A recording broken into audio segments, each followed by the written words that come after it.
अब हम शुरू कर रहे हैं relation between electric field and potential difference. तो पोटेंशियल और इलेक्ट्रिक फील्ड के बीच में हम रिलेशन देखेंगे इधर। हमें पता है F is equal to q naught E होता है, फोर्स जो होती है वो क्यू नॉट ई के बराबर होती है। यहाँ पे हमने नेगेटिव साइन लगाया, नेगेटिव साइन इंडिकेट करता है कि फोर्स जो है इलेक्ट्रिक फील्ड की अगेंस्ट लग रही है, ठीक है, बस ये और कुछ नहीं। जब फोर्स ये होती है तो work done F dot D R होता है या डी एस होता है जो भी, तो द वर्क डन हो जाएगा F dot D R, F की जगह लगाएंगे Q naught E d are बन जाएगा। तो वर्क डन बन गया minus q naught E d r, ये से इक्वेशन नंबर 1 ले लेंगे। अब हम वर्क डन को एक और फॉर्मूला जो हमने अभी पहले करा था वो था work done is equal to q naught into change in potential. Change in potential b b minus b a, मतलब कुछ भी b two minus b one कुछ भी हो सकता है। तो चेंज इन पोटेंशियल को क्यू नॉट डी वी ले सकते हैं, चेंज को स्मॉल चेंज।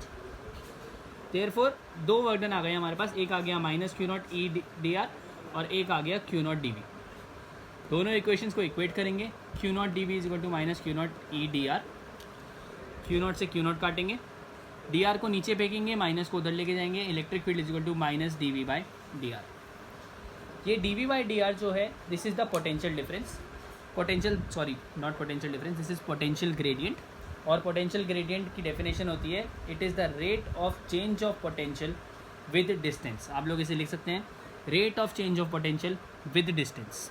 डिस्टेंस के चेंज के साथ पोटेंशियल का चेंज को हम पोटेंशियल ग्रेडियंट कहते हैं। और याद रखेंगे कि इलेक्ट्रिक फील्ड जो है वो नेगेटिव होती है, इक्वल होती है पर नेगेटिव होती है पोटेंशियल ग्रेडियंट के। ये बात भी आपको ध्यान रखनी है। नेगेटिव साइन का मतलब है कि पोटेंशियल ग्रेडियंट जितना कम होता रहेगा उतना इलेक्ट्रिक फील्ड बढ़ती रहेगी, ठीक है। ये आपका रिलेशन आ गया ई और वी का, काफ़ी कॉमन है, 2 नंबर में क्वेश्चन में आता है, तो इसे करके रखना है आपको। इसी पे थोड़ा सा न्यूमेरिकल देखते हैं। यहाँ पे इलेक्ट्रिक फील्ड निकालनी है जब दो मेटल प्लेट्स एक दूसरे से 3 मिलीमीटर अपार्ट है और 12 वोल्ट की बैटरी इनमें कनेक्टेड है। तो वोल्टेज जो है डी वी या वी ले लें वो 12 है और डिस्टेंस आर जो है वो है 3 मिलीमीटर। 3 मिलीमीटर का मतलब 3 इंटू 10 की पावर -3 मीटर, ठीक है। इलेक्ट्रिक फील्ड क्या होता है D we by D R, यहाँ पे चेंज तो हो नहीं रहा तो वी बाई आर ले लेंगे। 12/3 इंटू 10 की पावर -3, 3 से 12 करा 4 बचा, 4 इंटू 10 की पावर 3। और इलेक्ट्रिक फील्ड की यूनिट क्या है वोल्ट पर मीटर, ठीक है ना।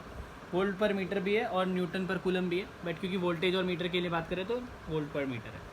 सिंपल सा न्यूमेरिकल है। इक्वी पोटेंशियल सरफेसेस, इसको हम शॉर्ट फॉर्म में EPS भी बोल सकते हैं। और ये वो सरफेसेस होती हैं जिनके अराउंड इलेक्ट्रिक फील्ड हर पॉइंट पे, इलेक्ट्रिक पोटेंशियल हर पॉइंट पे इक्वल रहता है। मतलब एक ऐसी सरफेस जिसके अंदर इलेक्ट्रिक पोटेंशियल चाहे किसी भी पॉइंट पे देखोगे ना वो इक्वल ही रहेगा बिना किसी चेंज के, उसको हम EPS बोलते हैं, ठीक है। तो अभी हम देखेंगे अलग अलग EPS बनाएंगे, ड्रॉ करेंगे, तो उसमें आप लोगों को और ज़्यादा ईजी रहेगा। सिंपल डेफिनेशन है any surface that has the same electric potential at any point on it is called an EPS। तो जैसे कि इलेक्ट्रिक फील्ड लाइन्स थी उनकी प्रॉपर्टीज़ थी, वैसे ही EPS की भी प्रॉपर्टीज़ होनी है। सबसे पहली प्रॉपर्टी देखो, no work is done in moving a test charge over an equipotential surface. कभी भी इक्वी पोटेंशियल सरफेस से के ऊपर से अगर आपको कोई भी चार्ज को इधर से उधर लेके जाना है, इक्वी पोटेंशियल सरफेस से अगर कोई भी चार्ज इधर से उधर लेके जाना है तो वर्क डन हमेशा 0 रहेगा।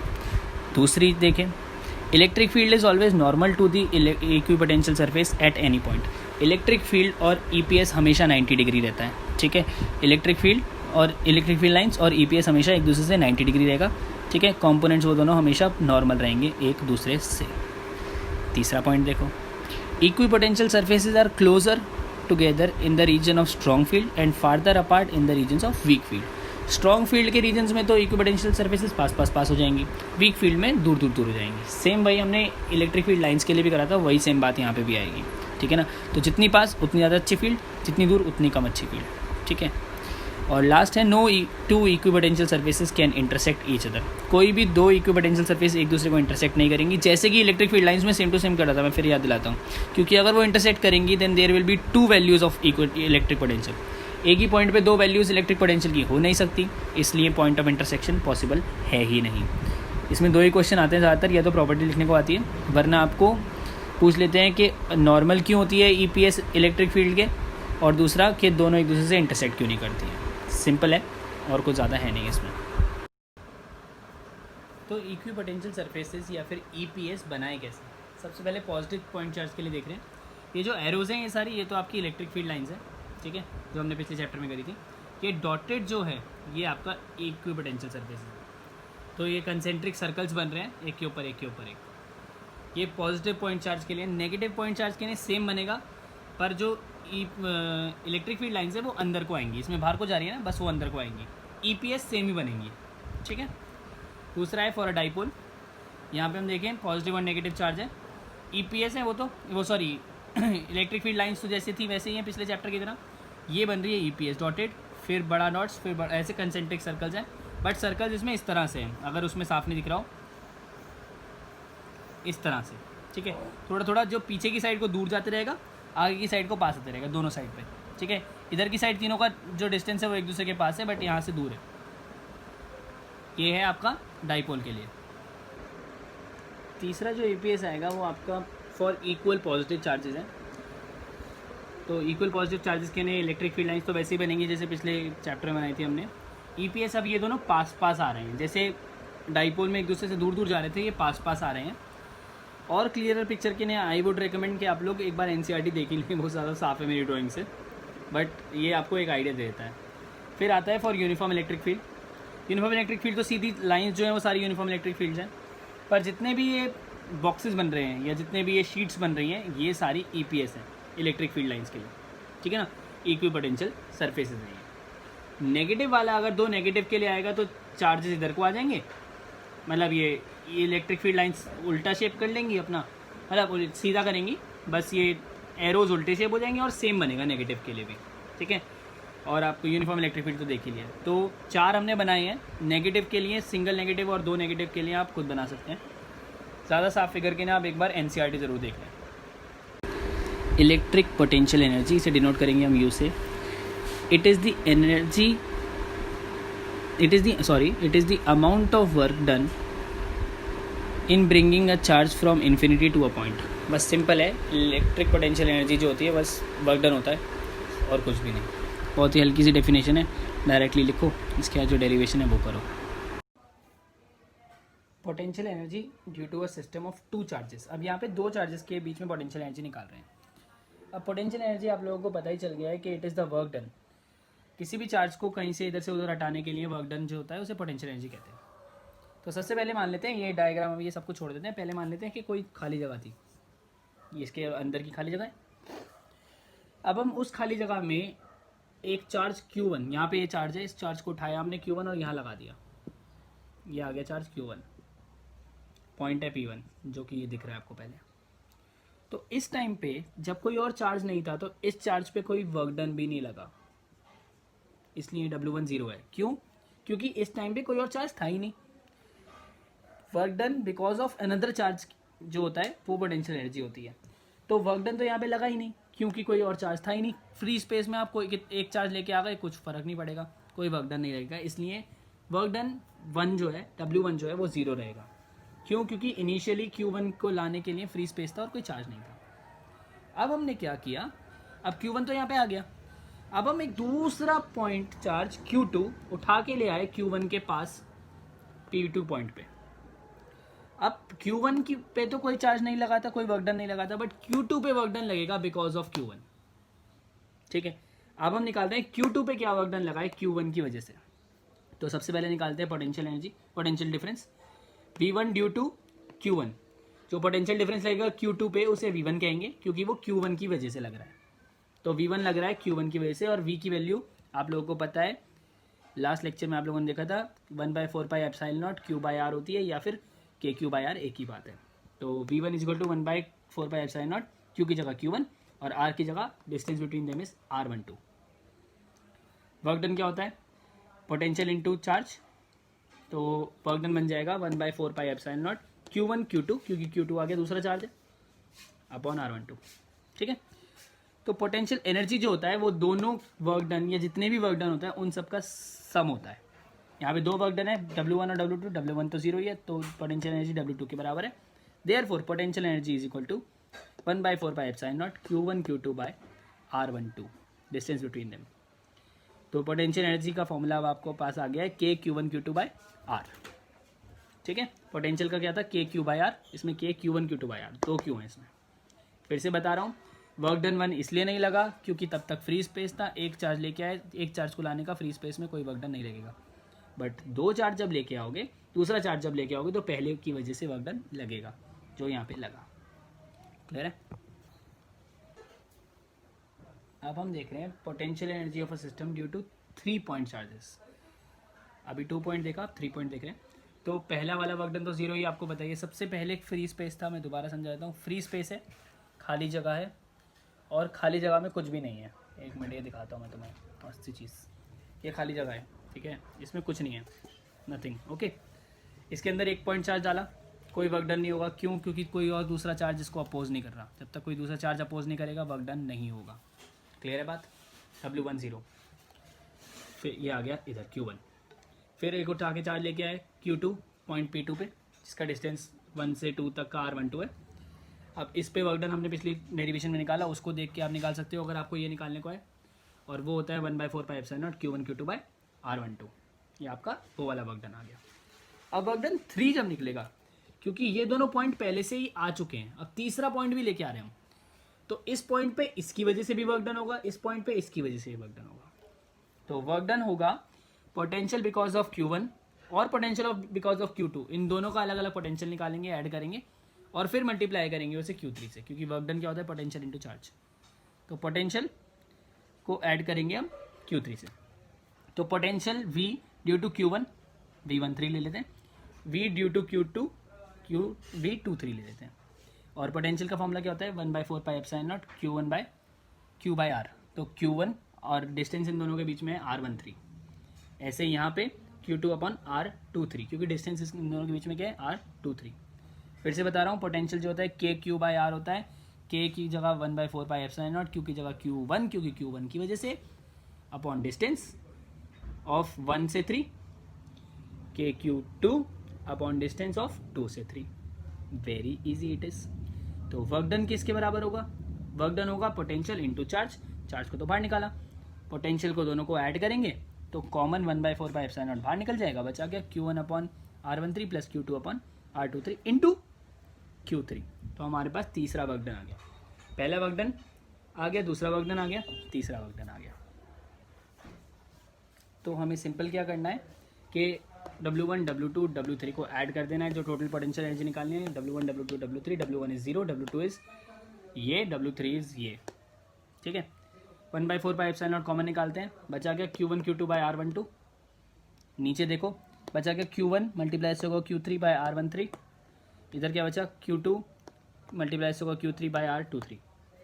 हर पेयर के लिए जब भी आप लोगों को ऐसे बोला था अलग अलग वैल्यूज़ आ जाए तो आप समेशन का साइन लगाते हो।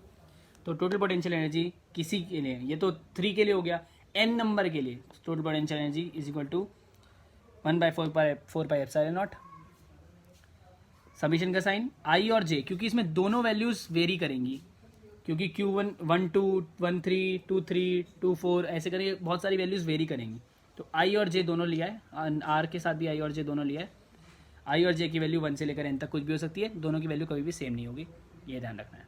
बस पुट करा, सॉल्व हो गया, सिंपल डेरिवेशन। अब हम कर रहे हैं potential energy of a dipole in uniform PE नहीं, यूनिफॉर्म इलेक्ट्रिक फील्ड E। ठीक है, potential energy of a dipole in uniform electric field. ठीक है, अब आप देखो यहाँ पे एक यूनिफॉर्म इलेक्ट्रिक फील्ड जा रही है सारी, और यहाँ पे एक डाइपोल रखा हुआ है, इन दोनों के बीच का डिस्टेंस 2 है, जैसे होता है यहाँ -q चार्ज, यहाँ +q चार्ज। फोर्स जो लग रही है -q की वो उधर लग रही है -qe, फोर्स इसकी +qe लग रही है। यहाँ पे एंगल थीटा है। अगर इस ट्राइंगल में साइन थीटा लें which is perpendicular by hypotenuse, तो परपेंडिकुलर की वैल्यू हो जाती है 2a sine theta. Sine theta is equal to p/h, h है 2a, तो h उधर चला जाता है, परपेंडिकुलर 2a साइन थीटा बन जाता है। Is it clear? अब इसमें क्या होता है, क्योंकि दोनों फोर्सेज इक्वल एंड ऑपोजिट हैं, तो एक दूसरे को वो कैंसिल कर देती हैं। जब भी फोर्स कैंसिल करती है तो लगती है torque, and torque is equal to force into r cross f। f है फोर्स और r है 2a साइन थीटा। इसको हम जोड़ेंगे तो ये बन जाएगा 2aq e sine theta. e को इधर रख दिया 2aq, और 2AQ आप लोगों को पता है डाइपोल का डाइपोल मोमेंट होता है, तो P बन जाता है, P is equal tau is equal to बन जाएगा PE साइन थीटा। ये तो सिंपल आ गया, PE साइन थीटा। अब हम निकाल रहे हैं इसमें वर्क डन, क्योंकि हमें निकालना है पोटेंशियल एनर्जी, और पोटेंशियल एनर्जी वर्क डन के बराबर होती है। तो work done is equal to force into displacement होता है, बट क्योंकि ये सर्कुलर है तो इसमें फोर्स की जगह पे टॉर्क और डिस्प्लेसमेंट की जगह पे डी थीटा आ गया, एंगुलर डिस्प्लेसमेंट। तो 4 टाउ की जगह पे लगा दिया PE sine theta D theta. Work done है तो वो work done small work done का इंटीग्रेशन होगा, और स्मॉल वर्क डन का इंटीग्रेशन है PE sine theta D theta. PE को बाहर करा, साइन थीटा डी थीटा का इंटीग्रेशन जब भी हम करेंगे, जितने मैथ्स वाले उन्हें पता होगा कि साइन थीटा का इंटीग्रेशन हमेशा माइनस कॉस थीटा होता है। Q1 थीटा 1 से थीटा 2 ये चार्ज, ये मतलब लोअर लिमिट और अपर लिमिट है।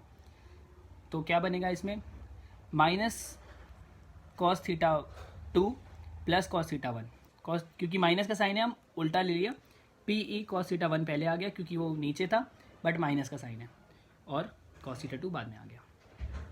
अब हम इसमें लेट कर रहे हैं कि थीटा 1 को 90 डिग्री ले लो और थीटा 2 को थीटा ले लो, एक ही थीटा ले रहे हैं मतलब, क्योंकि कॉस 90 कॉस थीटा 1 को 90 लिया, अगर कॉस 90 क्या होता है 0, तो क्या बन जाएगा, potential energy is equal to PE bracket में माइनस कॉस थीटा, थीटा 2 की जगह थीटा ले रहे हैं ना, तो माइनस बाहर निकाला, U is equal to minus PE cos theta, और जब भी कॉस थीटा लगता है तो हम लिख सकते हैं U is equal to minus P dot E, P vector dot E vector, क्योंकि कॉस थीटा जो होता है वो डॉट प्रोडक्ट होता है।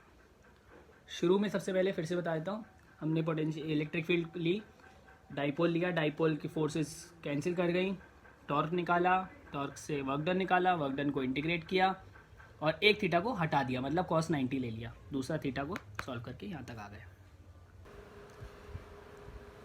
तो potential energy dipole in uniform electric field में हम लोग 3 केसेस देखते हैं। केस 1 जो है वो है आपका position of stable equilibrium. Stable equilibrium का मतलब होता है जब एंगल 0 होता है, इसका मतलब इलेक्ट्रिक फील्ड जिस एंगल में है सेम पैरेलली डाइपोल भी उसी में पड़ा है, ठीक है।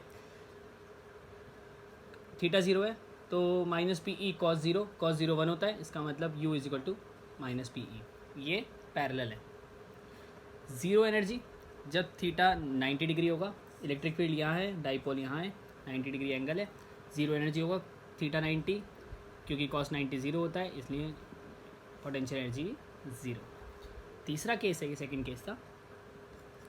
तीसरा जो केस है ये है आपका पोजीशन ऑफ अनस्टेबल इक्विलिब्रियम। इसमें क्या है, अगर इलेक्ट्रिक फील्ड इधर है तो डाइपोल का मुंह इधर है, थीटा 180 डिग्री, कॉस 180 जो होता है वो -1 होता है, तो माइनस माइनस प्लस, और पोटेंशियल एनर्जी बन के जाएगी प्लस PE।